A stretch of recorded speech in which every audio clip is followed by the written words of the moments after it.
Hello, guys. You're welcome to another edition of Broken Not Shattered.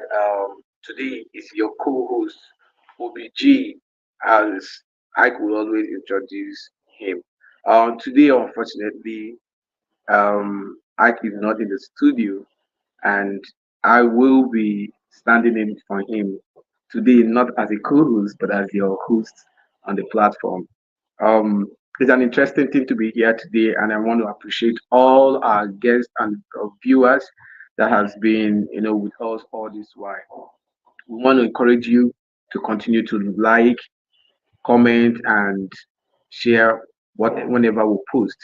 And we also want to encourage you to click on the notification button each time you subscribe. And um, if you've subscribed and you've not clicked on your notification, kindly do that so that you will get notified each time we'll come on live or we'll put up any of our posts.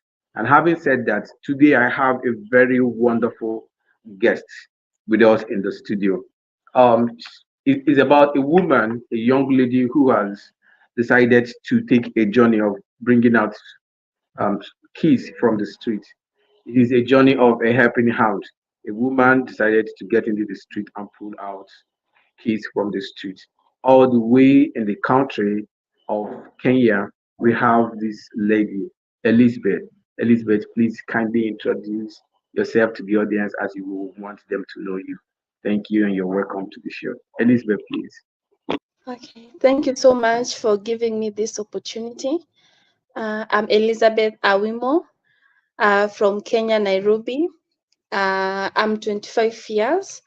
I'm running an organization in Kenya, Nairobi, in a slum called Kiangishiri. So apart from that, I'm a professional in community development. That is where my passion began. So in Fountain of Grace, that is where I'm taking care of 30 kids. Some of them are from the streets, abandoned, neglected. And apart from that, I'm also the founder of Awimo Girls Support Foundation, an organization that is taking care of young girls and teen moms. Our work is to distribute sanitary pads to girls because 99% of girls in Kenya drop out of school because of lack of sanitary pads. And this really lead into early relationships. Later, it leads to early teenage pregnancies. So my work is also to make reusable pads for those girls and also young mothers. Yeah, that is all about me. Interesting. You're doing a very serious work, and we Thank must you. commend you for that. Thank you. But just a quick one. Can you give us a more holistic background of what your agency has been doing all this while?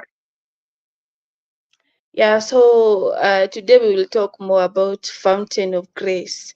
So Fountain of Grace, it is a center that taking care of kids from the streets of Nairobi. So our work is to rescue them and to bring them to the center. We provide them with food, shelter, medical cover, everything that they require. Apart from that, we also have a community school that is called Cool Kids Learning Center Community School. So we have managed to take some of the kids to that school. It is our community school. And our purpose is for them to have a good life, a good future as any other kid around the world. Because apart from them being a street kids, that is not a limit. It can never be a limitation to them. So our work is for those kids to feel loved, apart from taking care of them, apart from providing for them, apart from taking them to school, apart from making sure that they are well taken care of. Our work is also to make them feel loved, to teach them how to share. Because in the streets of Nairobi, for a particular kid to survive, they have to struggle to survive because they have to struggle to get food, they have to struggle to get everything that they want. But the moment they come here to our center, we have to teach them how to love each other, how to share, how to have that unity. So the process is after rescuing them from the streets, we do mentorship for them. After mentorship, there are those who are being affected, really affected from the streets because of inhaling the glue, and some of them are addicted to some of the drugs. So we cannot keep them in the center. So we take them to rehab where they can be formed, there where they can be taken care of. So after they are good, which usually take like 2 months, the purpose of that is that we cannot mix them with some of the kids in the center, because some of them we rescue them while they are in a good condition. So we are targeting girls, more girls, and that is why our center have more girls than boys, because we came to realize girls in the street, they cannot survive, because you'll find some of them are being raped, some of them are being assaulted or harassed physically, especially physically. That is why we also have a large number of street families in Nairobi. So Fountain of Grace is a home to these kids, and they've been living here. It was founded in 2020, so they've been living here for years. They know this is their home. They know they cannot go anywhere, and also we have collaborated with the government, so the government know that these kids are here. Sometimes they visit time to time. The purpose of visiting is to check the condition of where they are living, where they are sleeping, if we are giving them the balanced diet food, are they going to school, to make sure that all of them, we are taking them to school, how are we taking care of them, their medication, their health, everything. Yeah.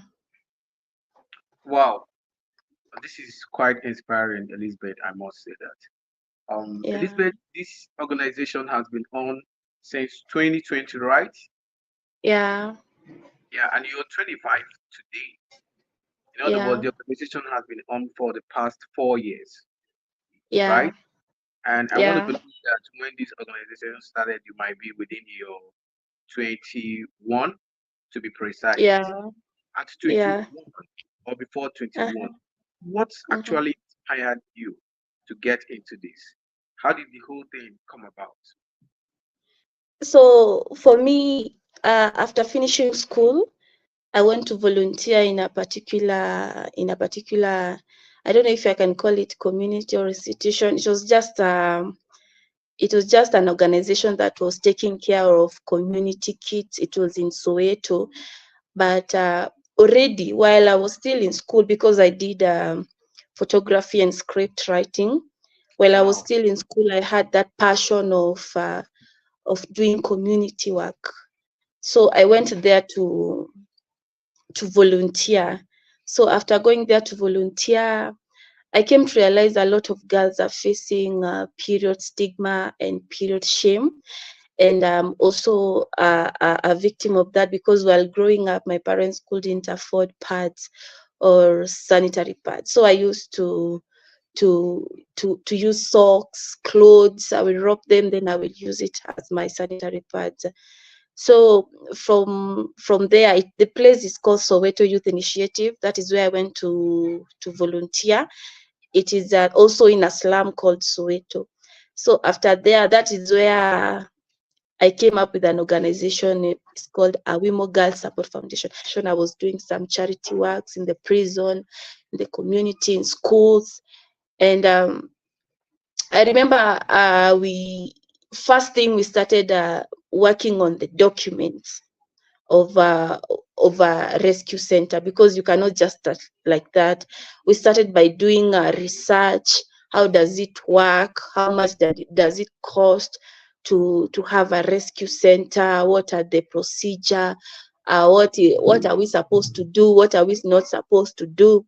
So I can say that we had the document even before having the kids. So we had to prepare ourselves with my mom mentally, physically, financially, because we didn't want to start a home whereby the government will be coming, chasing us every day. Those things happen, especially in Africa, where you start something and you don't have documents, you don't have licenses. they can mess you up. So we started by having documents, certificates, opening accounts, because nowadays a lot of people, they want that transparency whereby if they want to donate, that is what I also learned in our Women Girls Support Foundation. They want to donate in account that reads the children's home or the organization. They don't want to donate to personal account. So after that, it took us like 6 months plus praying. You have to put God first in everything. You can imagine feeding 15 kids. You have to make sure that there is school. So the good thing, because I'm always good in community thing, we started collaborating and partnering with some schools whereby we'll go with certificate and tell them, these kids are from the streets. Can you take them in your school? You can pay the school fees as a rescue center. We will pay other things. So luckily, God really helped us, and some of the school accepted some of the kids up to now. So that is how we started. And from there, we moved to this place. So this place, it can accommodate like 30 kids.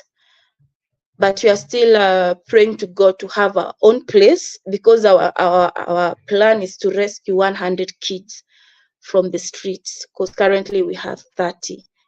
And our mission is not just to rescue and to feed and to educate. We want to sharpen their life. We want to change their life to a point after they get out from this place, after they are finished with their school, getting a good job, they can go outside there and spread the love. That is why it is called Fountain of Grace. Fountain of Grace, it's a spring. It's like a tap that never ends, it overflows. So our work is to make sure that the cycle continue. So after we educate, we empower, we inspire them to become somebody in the community, they can go out there and change the life of other kids in the streets. Maybe start a rescue center too, maybe start a children's home, maybe start a group for women, for girls. So our work is to empower them. Even while they are here, we talk with them every Saturday. We encourage them to study hard, and yeah, I can say it's only by the grace of God. Don't worry, I'm just trying to cut you short, but we'll come to the challenges because I would really want you to speak to that. And it was also good you mentioned what informed the name, the Fountain of Grace, because I wanted to ask you what informed that, and that was awesome. It's really, really. So, how Yeah. do you measure the success and effectiveness of your program? Can you share some milestones so far? What we have achieved so far. Yes. So far we have two kids who have already finished secondary school with good grades, and they are already in university. So those two are, we can proudly say that they are the product of Fountain of Grace. And because the government has changed, now they are 18, 19. The government doesn't allow the kids to still stay in the center because they are already big. So we normally find a place for them to stay. Maybe if I have a friend, and a friend can accommodate maybe the big guy, the big boy who is 19 years, and we continue supporting the guy even when he's being accommodated somewhere, like the food is there, he's still going to school. The impact is big because we have also expanded our territories, whereby it's not like we don't more focus with the kids. We are also open the gate for the community, whereby we also support young mothers, we support the boys, we support the community with food, with the feeding program every Saturday and Sunday, because we also have those kids in the community. Even though they have parents, the parents cannot provide that food for them. So every Saturday and Sunday, we make sure we feed them. And another achievement that we have made is that at least in our center now we have a solar. we have been struggling a lot with the electricity thing. Someone came and brought a solar for us, and I can say that we are still in the journey. We are still in the journey, and there is more to be won. We are still in the journey. The achievements are coming. Everything is coming. The place that we have come from, it's a big thing. But for me personally, according to me, I think we are still in the journey. There is more to be won. There is more achievement to be achieved. Yeah. Is that right? So Yeah. we'll go on a very quick break, and once we're back, you're going to talk about some of the challenges and Mhm. some of the innovations and future directions. But just a quick break.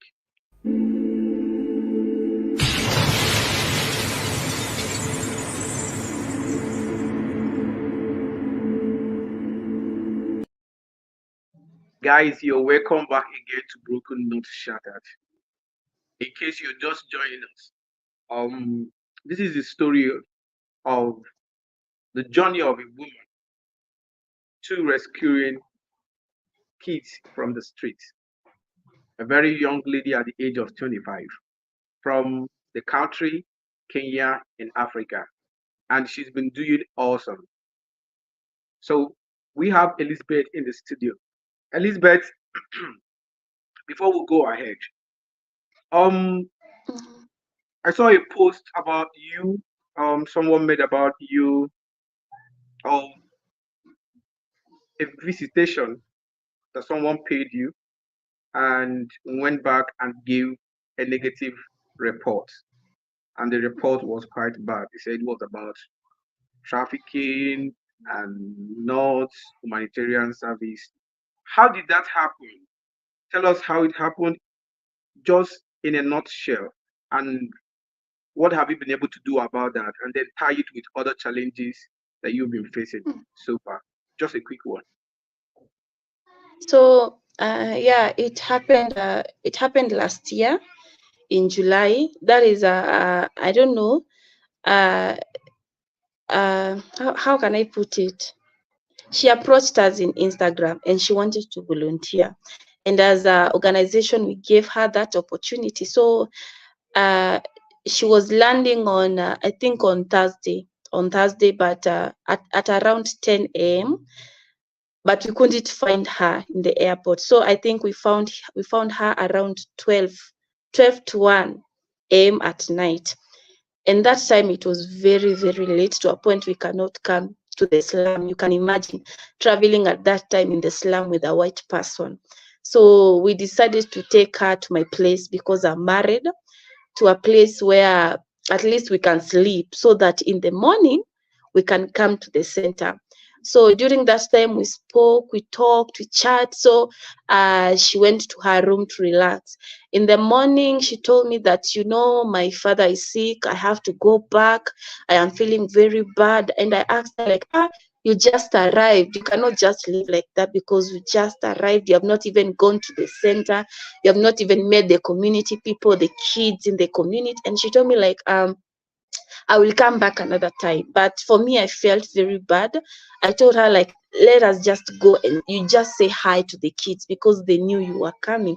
And because you reached very late, we couldn't go there at that time, because it was very risk. And I took her there. She said hi to the kids like 3 minutes, and she was in a hurry. Oh, I want to go. My grandma is sick. I don't know. She was saying like my grandma, my grandpa. So it was kind of confusing. And for me, I felt like, this is a red flag. So I escorted her to the airport. And because in the airport, she had some of her luggage being delayed, which is normal in every airport. And for her, she felt like things were kidnapped somewhere, I don't know where. So in Kenya, in order for you to get your luggages, you have to go to the office of the, I don't know what they handle. And they told her, like, for you to enter there, you have to leave your passport here, and we'll give you a pass card where you can go and check your things. If you find your things, you'll come back, you take your passport, and you go. And for her, she was like, no, I cannot do that. I had to beg the officer to give us, at least to have that favor, because she was someone from another country, so she didn't knew anything about that in our country. So she went. I cannot imagine, I cannot even explain how she went, because everything went very fast. So after that, after 1 week, a friend sent something like a link, and she was telling me, there is this we call white people in Kenya mzungu. There is this mzungu that is saying that two people tried to kidnap her. And I just laughed, because I was like, how can I kidnap someone? And I just laughed. And I read the story. She was saying like we even tried to human traffic her, and I was like, oh my god. So the good thing is that she's not the first one, and she will never be the last one volunteer that we'll be receiving, because we have been receiving a lot of volunteers. And what really helped us is because she was recommended by another volunteer who was already here. So that is another advantage. So the volunteer called me and told me like, the girl that I recommended to you, she's saying that you guys tried to kidnap her. Even her, she was laughing. So I shared the story with my friends in Kenya, and they did TikTok. Even there is a TikTok that we posted in our page, and they tried to say, no, this girl. So we came to realize, because I also reached some news station in Spain, because she was from Spain, and we came to realize this girl was looking for something to trend. And another thing I came to realize, like she was a porn star. So for us, we just stopped, and we just say like, for us, we know we are innocent. Let God fight for us. So we have been seeing people coming up, defending our organization, saying like this is not. But I can say in the beginning, while that thing came out, it really affected us, because even some of our partners who are from Spain, they just withdrew and say like, oh, this will bring also a bad reputation to us. So they just went. And for us, we were never shocked. We were never scared, because we know challenges have to be there. Yeah. That's awesome. I noticed that there is a whole lot for us to talk about. Mhm. But this is just a 30 minutes discussion time. However, the Mhm. case is, before we let you go, I'm just going to put in three things together so you can just touch on them. We have the next 2 minutes to get out of the studio. So Mhm. I want you to give us your last thoughts, and maybe starting with, what is that strength within that keeps you and your team going on, and what more you want, how you want your listeners to reach out to you for support, and what other thing you might want them to know about you, just in 3 minutes. Mhm. That I can say, the thing that keeps us going, the thing that never break us, the thing that never make us like giving up, they're these kids. Because these kids, even you, when you come here, you just love them, because despite of being coming from the streets, I've seen them working very, very, very hard. These kids are very bright in school. Like they have this kind of favor, like everywhere they go, just people just love them. In school, teachers just love them. In church, they're just being loved. And their prayerful heart, because they're very, very prayerful. That is one of the weapons that we have taught them. Apart from being successful in life, they have to be prayerful. So the thing that keep us going, the thing that keep us united as a team, just for these kids, just to stay strong, I can say they're these kids, because we want to see them growing. Because I know, I don't believe, I know, and I can feel it. We are raising here presidents, we are raising here doctors, we are raising here teachers, we are raising here pilots, we are raising here powerful singers, powerful dancers. So these kids are our strength. Yeah. Yeah, yeah. So this is just it. So now we're gonna go on the last short minute break. And when we come back, you just give us your last thoughts, and that will be it. Just a quick break.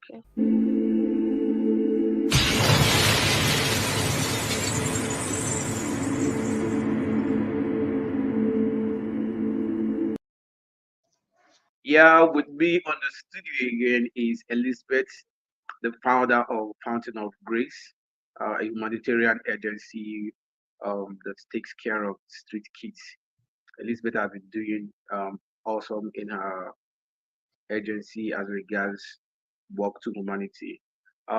We also want to thank our viewers who have stayed with us till this time and who always make it a personal thing to come on our channel to watch stories we bring to you. Please, I want to encourage you, if you're just joining us, to click on the notification button, subscribe and click on the notification button. And whenever you're watching us, please do well to share to others so that others will get to hear these stories. The idea of this platform is to reach out to life as much as possible that we can reach out to for good with stories that can inspire and encourage people. We want people to hear stories of encouragement. We want to cut down on the rate of depression and suicide. We just want people to live their life. We want people to see that if there are others who are making it in their areas, they too can make it. So today we have a very lovely story of Elizabeth, who has been so much into humanitarian services and she's doing greatly, irrespective of the challenges she's facing. Elizabeth, before we leave the studio, please, can we have your last thoughts? What advice do you have, and how can your listeners reach out to you? Okay, first I want to say that you can reach us in Instagram. We are Fountain of Grace, community based community. The reason we have made it a Fountain of Grace community based, something like that, it's because we have started focus, like you feel that thing you are doing is good and it will change someone's life. You continue doing it because at the end of the day, everything everything has its own price. If you do bad, you'll pay for it. If you do good, you'll pay for it. And remember that um, there is payment for everything. Thank you so much, Elizabeth. It's awesome having you in the studio. In fact, it was quite um, difficult trying to get, you know, get you to get into the studio with us. This is such an Mhm. interesting. We want to say congratulations and continue to do Thank this you. thing. And I will see you after the show. Okay? Yeah, Thank thank you. you. It has been an awesome moment with Elizabeth in the show. And before we wrap up for the day, may I use this opportunity to shout out to Ike, who is the brain behind the BNS podcast. Thank you so much, Ike, for the opportunity and for the lives that you constantly ensure you are fed for good. We're seeing the impact, and the Lord will continue to bless you. For our viewers, we want to thank you for staying with us. I want to encourage you to continue to watch BNS podcast. Follow us on all our platforms: Facebook, Instagram, YouTube. We are now on TikTok and we are on Spotify. Do well to follow us.